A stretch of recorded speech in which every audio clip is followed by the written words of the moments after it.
Après les 15 premiers jours de mai, le temps à venir laisse présager un joli début de saison sur toute la Bretagne. En début de cet après-midi du 18 mai 1966 aux Forges de Lochrist, il est prévu une réunion syndicale avec la direction dans les bureaux des usines à l'écluse de Grand Barrage. Une routine destinée à améliorer la condition ouvrière.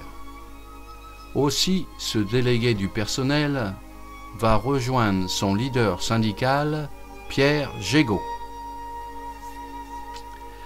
À cette réunion fut signé l'accord pour la 4e semaine de congés payés. Ceci étant déjà décidé au niveau national, tout fut simple. Aussi, cette réunion fut très calme et même chaleureuse, et 90% des revendications furent acceptées par M. Riot, directeur local des Forges.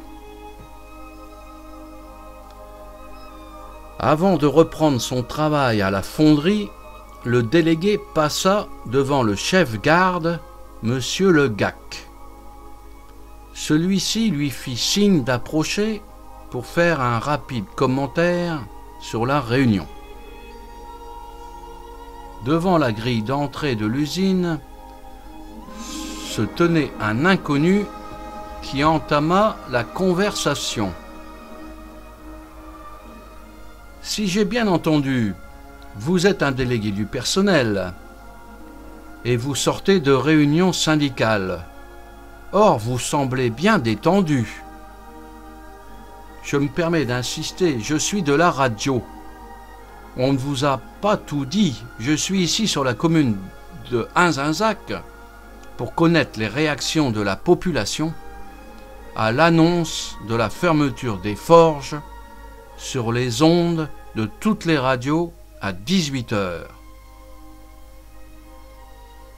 Dans un temps très court, le délégué prévient son responsable Pierre Gégaud, qui informe à son tour le directeur local.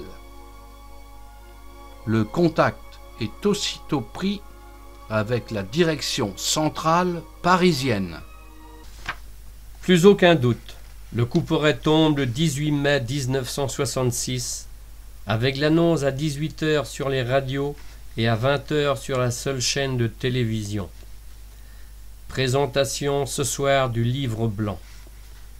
Raymond Marcellin, ministre de l'Industrie, et Olivier Guichard de l'Aménagement du Territoire ont fait connaître la décision du gouvernement de fermer progressivement les forges d'Hennebont. Depuis des années, les usines étaient en difficulté, surtout depuis la dernière guerre, malgré des tentatives pas toujours maîtrisées de modernisation, d'où un manque de rentabilité évidente pour le fleuron de la sidérurgie bretonne. Perte de 91 millions pour les forges, malgré les aides de l'État depuis 1952. Pour Guichard, les créations d'emplois correspondent à l'effectif des forges. Pour les ministres, seules des usines de grande capacité peuvent soutenir la concurrence.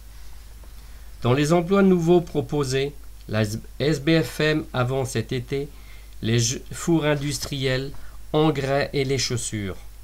Cette reconversion de grande envergure est souhaitable pour Olivier Guichard, avec une volonté de réussir pour une population sans laquelle la solution de l'État aurait très peu de chances d'aboutir.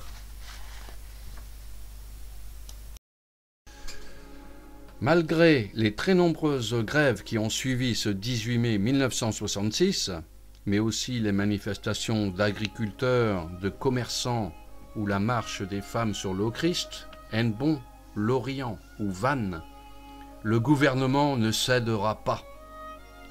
C'est en 1968 que les usines fermeront définitivement leurs portes, créant un immense vide pour les ouvriers et les familles, la population entière, laissant également un gros manque à gagner pour la commune.